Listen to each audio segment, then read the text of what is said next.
Así que vamos a empezar a ver un fragmento de un debate histórico que viene siendo el primer debate en la historia en el que coinciden. Yo creo que porque Alarcón no sabía que lo iban a poner a confrontarse con Más Canosa. Y miren ustedes desde cuándo la verdad le está dando knockout a la dictadura, pero como no había en Cuba ni internet ni otra cosa que no fuera el monopolio castrista de información, no nos enterábamos. Yo quiero que recordemos juntos un fragmento de este debate histórico. Vamos a verlo. Señor Más Canosa, el señor Alarcón se refirió a la intolerancia del exilio. Muchos acusan al exilio de ser intolerante, de que hay mítines de repudio. Cuando se le hace una manifestación a un pianista que vive fuera de Cuba, pero que no ha roto con el gobierno, o con una veterana vedette, ¿eso no envía un mensaje de intolerancia? En lo absoluto, porque aquí en esta ciudad, por ejemplo, tienen programas de radios los alabarderos del gobierno comunista de Cuba, como el señor Aruca, que pasan los discursos de Castro, las peroratas del señor Alarcón, del señor Robaina, etcétera, aquí en Miami, y no le sucede absolutamente nada. Este es un exilio tolerante, donde se han confundido prácticamente ya las víctimas con los victimarios, y no ha sucedido nada, porque esta sociedad precisamente permite esa apertura y permite esa apertura de mente para poder nosotros convivir todos civilizado y pacíficamente aquí. Lo que sucede con estos señores es que son víctimas que vienen a provocar al exilio cubano. Y lo único que se hace es algo que se permite dentro de un sistema democrático, que son manifestaciones pacíficas que no ocurren en Cuba, porque los actos de repudio en Cuba son a palos, a pedradas, a empujones, agreden a los opositores al gobierno de Cuba, lo llevan a la cárcel, más tarde lo torturan, y muchos de ellos no pueden vivir sino bajo el acoso permanente y la hostilidad de las turbas que están no solamente inspiradas, sino autorizadas, legitimizadas por el gobierno de Castro. Yo quiero decir que el exilio es un exilio digno, es el exilio de Martí. Me insulta que hablen de Martí en Cuba, porque la revolución de Martí, cuando triunfó, no asesinó a sus víctimas, no asesinó a los vencidos. Castro llegó al poder, asesinó a los vencidos y proclamó una serie de leyes, no como él dijo en el documental, sino con carácter retroactivo, violando los derechos penales, constitucionales e individuales de sus víctimas. El tiempo se ha terminado, señor Más Canosa. Nuevamente nos toca hacer una pausa comercial. Cuando regresemos, nuestros invitados debatirán sobre las posibilidades de apertura política en la isla. Eso y más en solo unos instantes.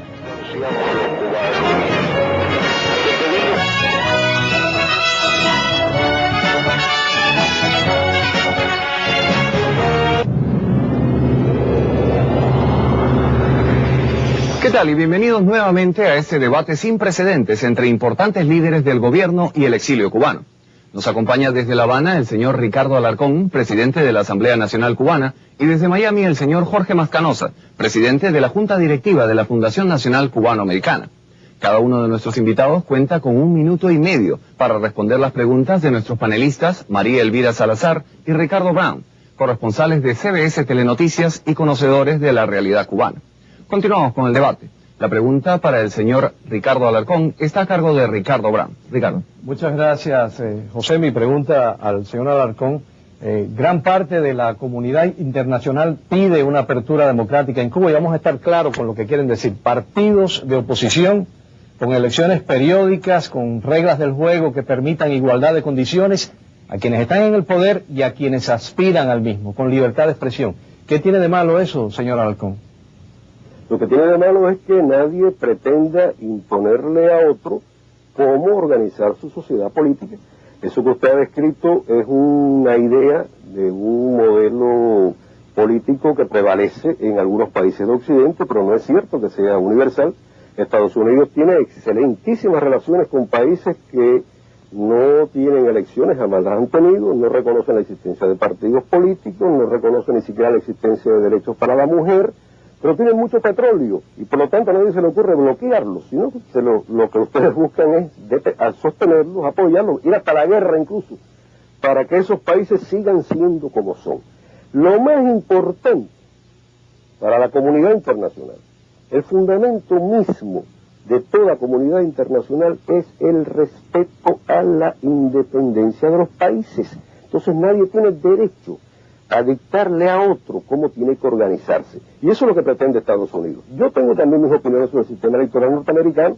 Creo que hay demasiada mercantilización, creo que hay demasiada corrupción, creo que hace falta muchos millones para poder ser candidatos, lo cual desdice de toda idea de democracia, de participación popular, etcétera.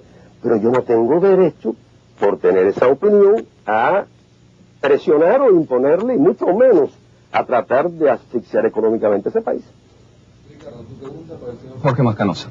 Como no, señor Mascanosa, se habla de democracia representativa, se habla de que está logrando grandes progresos en América Latina, sin embargo hay quejas de que es una democracia con hambre, una democracia con analfabetismo, una democracia sin atención médica para la población. ¿Qué tipo de democracia pretende usted para Cuba? Mira, nosotros queremos una democracia donde el aparato gubernamental sea reducido al mínimo. Cuando el gobierno administra o dirige la cuestión económica, que eso es lo que sucede en algunos países democráticos, con un gobierno demasiado grande, lo que sucede es eso, ineficiencia, lo que sucede es retraso, no se suministran las cosas ni las fuerzas del mercado se le permite que el ser humano pueda ser liberado integralmente. Nosotros queremos una democracia con un gobierno bien reducido donde el cubano sea liberado integralmente, que le permita esa libertad integral entrar en cualquier tipo de actividad comercial o económica que estime necesaria, establecer compañías, poder viajar al exterior, poder incorporarse a las fuerzas dinámicas de una economía mundial que está acentuada por la alta tecnología, por la modernidad, por la revolución industrial, por la revolución económica, en fin, la que le pueda llevar a los cubanos a la mesa pan con dignidad, donde pueda conjugarse la prosperidad con la dignidad al ser humano. Esa combinación produce la paz social y la felicidad familiar. Eso es lo que nosotros procuramos para el pueblo de Cuba. Eso es lo que está propugnando hace mucho tiempo la Fundación Nacional Cubanoamericana y específicamente todos los opositores al gobierno comunista de Cuba. Nos toca hacer una breve pausa. En cuanto regresemos, nuestros invitados debatirán sus posiciones en relación a la realidad. Ese debate, yo se lo recomiendo a todo el mundo que lo vea. Me parece interesante rescatarlo y traerlo porque hay muchas cosas. Pareciera que Cuba está congelada en el tiempo y como no se ha producido, mira, primero ese debate no lo vio ningún cubano. Vamos a partir de ahí porque decía, ¿quién era el que decía? Laje, que la prensa de Cuba era buena y era prensa porque era veraz. La prensa comunista, ¿no? Porque era veraz, pero tan veraz es que por primera vez en la historia ocurre este debate entre Alarcón y Mascanosa y ningún cubano se entera dentro de la isla. Ellos son los que deciden de qué debemos enterarnos y de qué no debemos enterarnos. No es que pongan los hechos y usted piensa y analiza. No, no, no. Ellos deciden qué podemos escuchar y qué no, o qué ver y qué no, de acuerdo a la conveniencia de ellos. Bueno, yo veo desde siempre, y lo confirmo en las palabras de Alarcón, dos cosas. Primero, la idea de que una Cuba democrática, plural, multipartidista, libre, siempre viene desde afuera. Los comunistas, en su estrategia de comunicación, no pueden admitir jamás en la vida que dentro de Cuba exista la materia gris, los valores, las ideas de que Cuba sea libre, de que Cuba sea una democracia, sí, al estilo de Occidente, al estilo de los países en los que nos gusta a los cubanos ir a vivir. Italia, Francia, Alemania, Canadá, Estados Unidos. Cada una con su variante. Alarcón nos pone al mismo nivel que las dictaduras petroleras de los países árabes. Y la justificación que él pone para decir que es ilógico que los Estados Unidos tengan un posicionamiento favorable a que Cuba sea un país democrático, le parece ilógico porque hay otros países en el mundo donde las mujeres no tienen derecho, donde los niños a lo mejor no tienen derecho, donde no sé, lo que pasa en los países árabes, yo nunca he estado. Entonces, ¿qué es lo que pretende Alarcón con esto? Es decir, Si en otro lado están ocurriendo abusos a los derechos humanos y por razones geoestratégicas Estados Unidos no se mete, déjennos a nosotros abusar de los derechos humanos en Cuba, déjennos encarcelar a los disidentes, déjennos golpear a los disidentes, déjanos separar a la familia, déjanos hacer lo que nos da la gana, déjanos fusilar a quien nos dé la gana y no se pronuncie nadie respecto a eso. Pero insiste muchísimo en que nadie le puede imponer al pueblo de Cuba un sistema político, económico y social. Pero precisamente lo que se pidió antes, después y lo que estamos ahora mismo todo el mundo también deseando para Cuba es que nadie le imponga a los cubanos un sistema político, económico y social. Porque el sistema político, económico y social que tiene Cuba es impuesto. Es impuesto. Ese es el problema. Si tú no puedes elegir, si tú no puedes decidir, si tú no puedes cambiar porque está prohibido, entonces el sistema es impuesto. ¿Quién impuso al presidente que está hoy? Raúl Castro. ¿Usted votó? ¿Mi abuela votó? ¿Mi vecino votó? Nadie. ¿Estamos en contra de que se nos imponga un presidente? ¿Quién impuso todo lo que hay en Cuba hoy? No, Fidel. Pero bueno, la gente apoyó a Fidel. ¿Y a quién más se podía apoyar? ¿A quién más era legal apoyar? Es más, ¿a quién más se podía escuchar? ¿Quién podía proponer algo diferente a Fidel? No, nadie. El que lo proponga va preso, fusilado y exiliado. Entonces, si tú no dejas que el cubano escuche más nada, vea más nada, se someta a ninguna otra propuesta, entonces el cubano va a seguir atado a lo único que conoce. Como los coreanos del norte. ¿A alguien le cabe duda de que el sistema en Corea del Norte es impuesto? No, ellos votan todos los años por el mismo sistema. ¿Y por qué otro sistema podrían votar? ¿Con qué otro razonamiento, con qué otra lógica, con qué otro argumento podrían ellos cambiar de opinión si no se permite? La Constitución actual de la República de Cuba le impone a los cubanos un sistema. ¿Por qué? Porque no le permite cambiarlo. Y todo el mundo sabe, todos los adultos sabemos cuántas veces hemos cambiado de opinión a lo largo de nuestra vida sobre todas las cosas del mundo. Todas las dictaduras del mundo tuvieron una constitución. Chile, de hecho, tuvo una constitución bajo dictadura, 1000 veces mejor de la de Cuba. Bueno, y ahí están, precisamente con la iniciativa de todos los comunistas, en un proceso para cambiar la constitución. Mira, allá los comunistas sí quieren cambiar la constitución. Si la constitución dice que los comunistas son los reyes del mundo, no, entonces no quieren cambiar la constitución. Imagínense que a cualquiera de nosotros se nos prohibiera cambiar. Cambiar de carro, cambiar de casa, cambiar de hábitos. Si usted fuma, no puede dejar de fumar. Si usted se toma el café con muchísimo azúcar, te lo tienes que seguir tomando con muchísimo azúcar, aunque hayas leído y entendido que muchísimo azúcar hace daño, pero no puedes cambiar.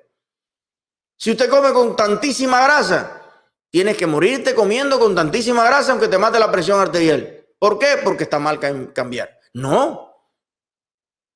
Es lo contrario. El desarrollo implica intrínsecamente cambiar todo el tiempo. Cambiar hacia lo que a la luz del momento ya se conoce que es mejor. Si no, entonces estuviéramos todavía con el teléfono de darle vueltecita. ¿Por qué? Por convicción. No, pero si yo tengo un teléfono que hace 1000 veces más cosas. Yo por el teléfono aquel de vueltecita no podía comprar un pasaje de avión, pagar mis cuentas, mandarle fotos a la gente. No podía llevar mi negocio como lo tengo aquí, mis cuentas de banco y todo. No, pero hay una ley que dice que tú tienes que nacer y morirte con el mismo teléfono. Pero ¿y eso es inteligente? ¿Eso es deseable? ¿Eso es bueno?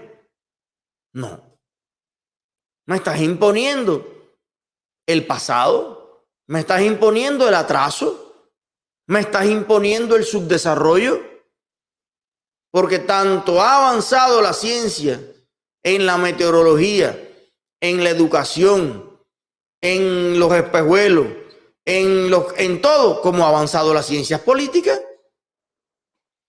La manera de ejercer el servicio público, la manera de ejecutar el gobierno, las políticas de gobierno, la manera de funcionar políticamente los países en democracia, no es la misma la de hace 100 años que la de hace 50, que la de hoy.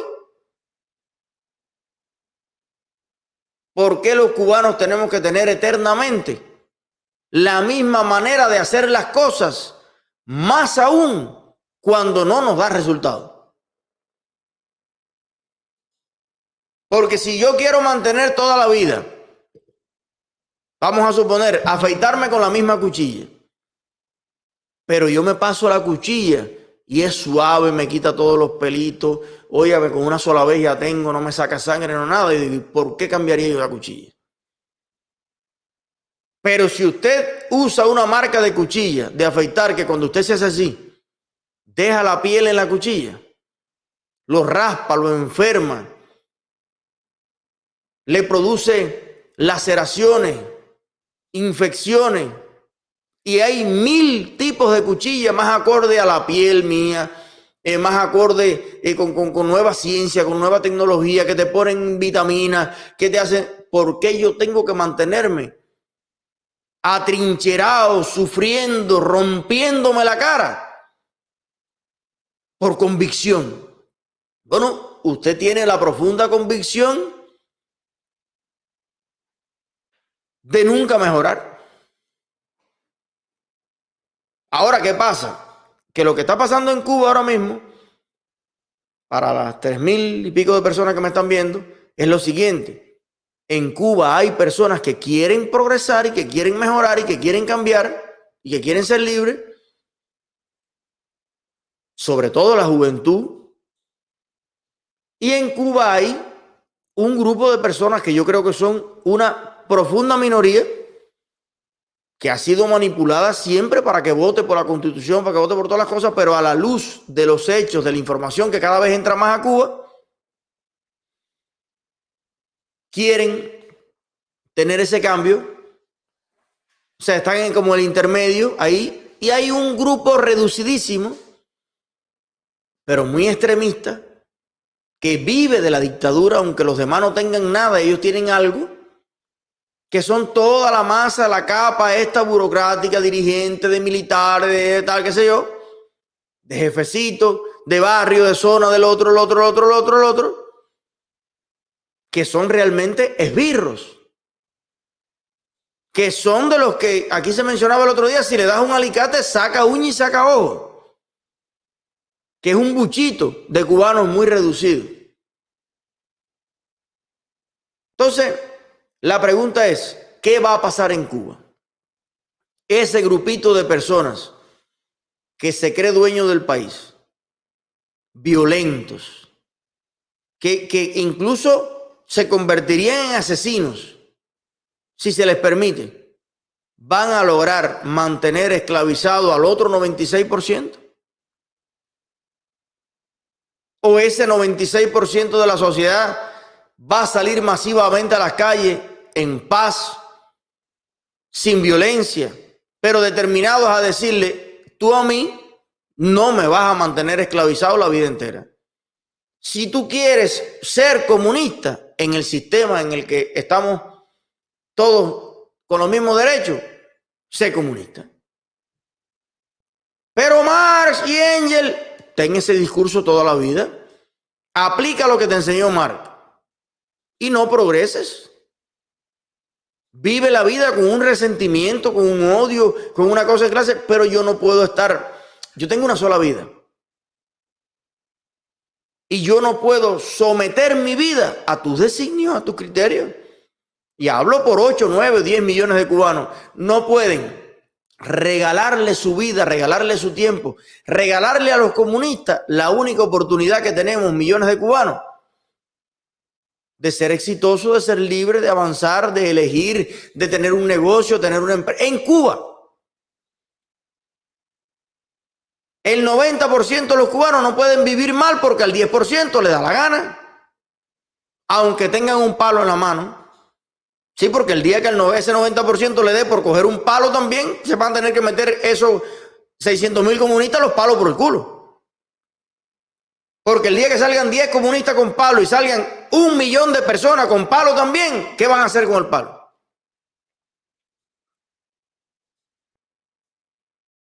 Entonces, llevemos la fiesta en paz. Llevemos la fiesta en paz. Es lo que está pidiendo el pueblo. Es lo que está pidiendo la gente. Déjennos hablar. Déjennos expresarnos. Déjennos contar a ver cuántos somos. Lo que quiere la dictadura es que los cubanos no cuenten cuántos son. Que no se vea claramente cuántos cubanos quieren un cambio político y económico en Cuba. Porque sería tan evidente que es la mayoría. Que ellos no quieren permitir eso. Y la única herramienta que están empleando para eso es el miedo. Vamos a ver si el miedo que están infundiendo por radio, prensa y televisión logra controlar a ese 96% de la población, o la gente decide como el 11 de julio, pero masivamente en Cuba, salir aunque sea con miedo una vez para no sentir miedo nunca más.